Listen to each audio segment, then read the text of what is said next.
आ रहे हैं। विकास श्रीवास्तव जी, आपने सुना तमाम सारे राजनीतिक दलों की बात किस तरीके से, और साथ ही साथ पीयूष जी की भी बात सुनी।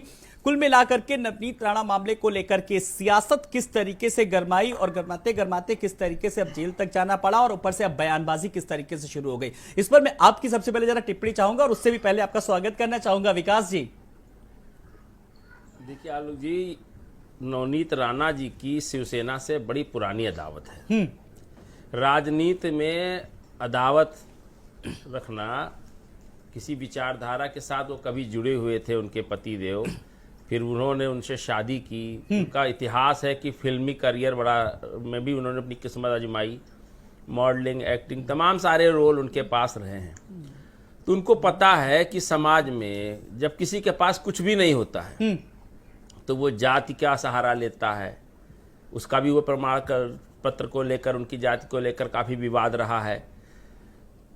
अब उनके पास कोई विषय नहीं है और वो अब कठपुतली की तरह लोगों के हाथ में खेल रही है। महाराष्ट्र सरकार को अस्थिर करने का, वहाँ का जो चुनावी माहौल है उसको खराब करने का, वोट के ध्रुवीकरण को करने का जो भी हथकंडा उनके पास अंतिम बचा है, वो दोनों दंपतियों ने लगातार शिवसेना के साथ किया, और वो अपनी अदावत में इस पूरे देश को बांटने का काम कर रहे हैं। आज देश की इकोनॉमी 5वें स्थान से 7वें स्थान पे चली गई है।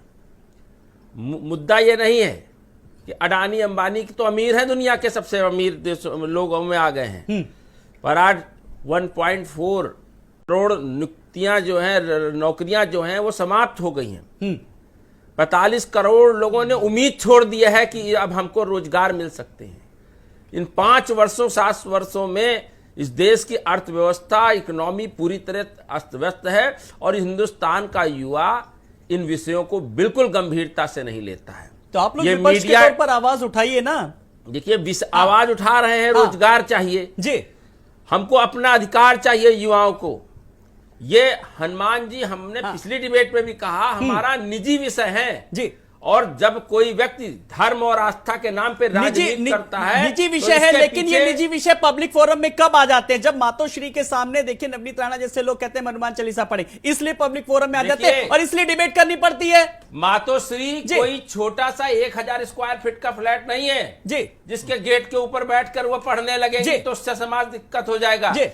उन्होंने समाज में सबसे पहले मीडिया का दुरुपयोग किया है, नफरत और विघटन की भाषा बोली है। कोई गरिमा होती है विकास जी, ये भी तो इस एंगल से क्यों नहीं आप लोग देख रहे हैं? गरिमा को ध्यान में रखना चाहिए मीडिया को भी और इस देश के सम्मानित नागरिकों को भी कि एक व्यक्ति धर्म का और भगवान हनुमान का इससे बड़ा अपमान नहीं हो सकता, हिंदू धर्म का इससे बड़ा अपमान नहीं हो सकता कि वो हनुमान मंदिर में जा करके अपने हनुमान जी की पर जो चालीसा पढ़ना चाहती हैं। अभी आपने देखा कि लोगों को धर्म और आस्था से कोई मतलब नहीं है। महाराष्ट्र के पूर्व सीएम देवेंद्र फडणवीस हनुमान चालीसा पढ़ नहीं पा रहे हैं, पर धर्म के नाम पर अगर हल्ला मचाने की बात होगी तो सबसे पहले हम मांग रहे हैं रोजगार, और ये जॉब की बात नहीं करेंगे, ये हिजाब की बात करेंगे। नफरत विघटन के जितने अवसर हैं उसको जब ये स्वयं नहीं दे पाते हैं, जो समाज इनके ऊपर जब उंगली उठाने लगता है, इनके कार्यकर्ता और आरएसएस, जैसे अटल जी ने कहा ना मोदी जी के कान में कि राजधर्म क्या है उसका तुमने पालन किया,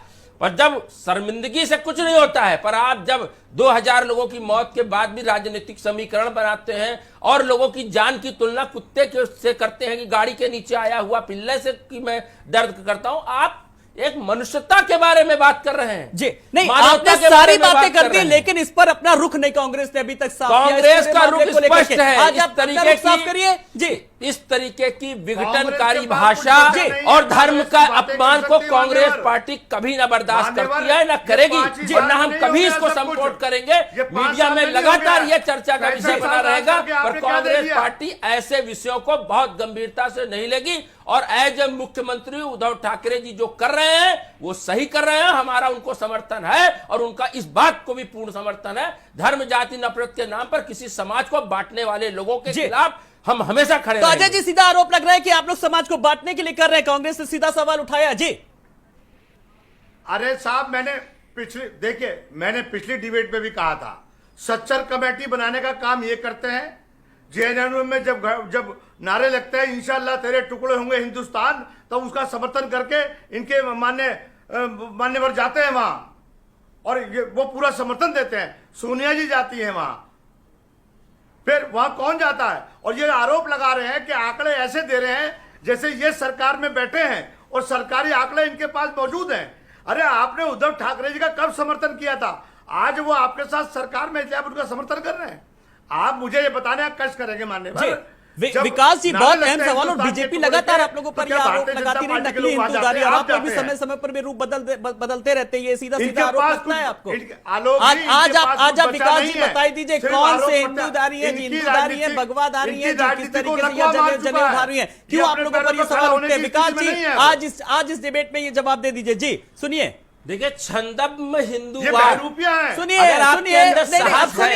आपने आरोप लगाया आज जनेऊधारी, भगवाधारी और हिंदुत्ववादी पर सुनिए जवाब आज कांग्रेस का सबसे बड़ी डिबेट। जेएनयू का बात किया, जेएनयू का जो हवाला दिया जिस मामले को, 7.5 साल से एक यशस्वी प्राइम मिनिस्टर है, पर उसके अपराधी अभी तक पकड़े क्यों नहीं गए, जेल के अंदर क्यों नहीं है?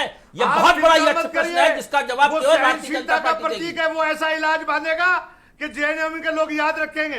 अरे 7.5 साल में अभी तक तो आप रेंग रहे हैं, आपकी जांच रेंग रही है, आपकी सुरक्षा एजेंसियों पर आपका कोई काबू नहीं है। आप अजय मिश्रा टैनी को बचाने का प्रयास कर रहे थे और सुप्रीम कोर्ट में जब देश के वकीलों ने, इस देश के सम्मानित नागरिकों ने अपील किया, तो आज वो अजय मिश्रा टैनी का बेटा जेल के अंदर है। धर्म जात के नाम पर लोगों को बांटना और अपनी कुत्सित मानसिकता से समाज को। विकास जी, आप कौन सी कुंठित मानसिकता की बात करो? और आपने जाति और धर्म की बात करी है, आपने कहा इनकी जाति, तो आज आप अपनी जाति भी बता दीजिए ना, जो जनेऊधारी है कि कौन से हिंदू। मैंने आपसे सवाल किया, आज आप बताइए। आप बीजेपी भी आप पर सवाल उठाती है, संविधान को मानने वाली है, तो आप दूसरे की जाति पर आप क्यों सवाल उठाते हैं? शहादत देने वाले प्रधानमंत्री को देने वाली है। हम नफरत विघटन बंटवारे की भाषा बोलने वालों को संविधान विरोधी और आतंकवादी करार देते हैं, क्योंकि जिसको भारत के संविधान पर भरोसा नहीं वो आतंकवादी है। और जो इस तरीके की भाषा बोलता है और समाज को बांटने का काम करता है, वो कहीं ना कहीं एक तरीके का आतंकवादी बम प्लांट कर रहा है, जो समाज में विस्फोट की पैदा करेगा। और इसको किसी न किसी रूप में आगे आके बोलना पड़ेगा।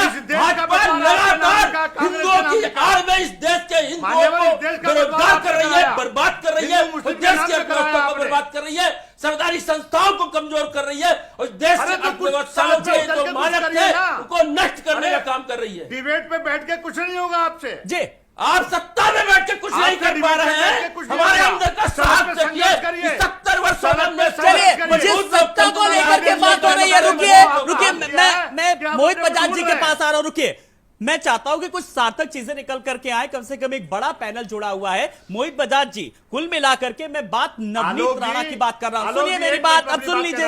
एक मिनट अपनी बात कहना चाहता हूं आलोक जी। चलिए अपनी बात रखिए, मैं आपको मौका दे रहा हूं। चलिए जी अजय जी, जल्दी बात रखिए।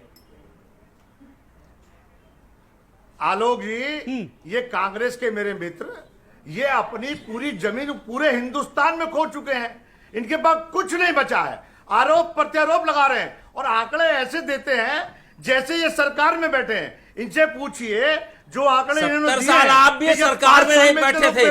70 साल 2014 से पहले आप भी सरकार में नहीं थे, पर जो आपने आरोप लगाए उन आरोपों पर आज तक खड़े नहीं उतरे। न टूटी घोटाला पकड़ पाए, न कोयला घोटाला पकड़ पाए। एक वैश्विक स्तर पर भारत को ऊंचाई तक पहुंचाने वाले सरदार मनमोहन सिंह पर आरोप लगाए और मुंह में पड़ी आपको सूरत की ओर खींचने से कहां पड़ती है? ये हिंदुस्तान का 130 करोड़ जनमानस जानता है। वोट पाना या सरकार में रहना ना रहना अलग विषय है, पर भारतीय संविधान से ही यह देश चलेगा, चाहे आप चलाओ चाहे हम चलाएं। जी चलिए, बात वही मैं कह रहा हूं कि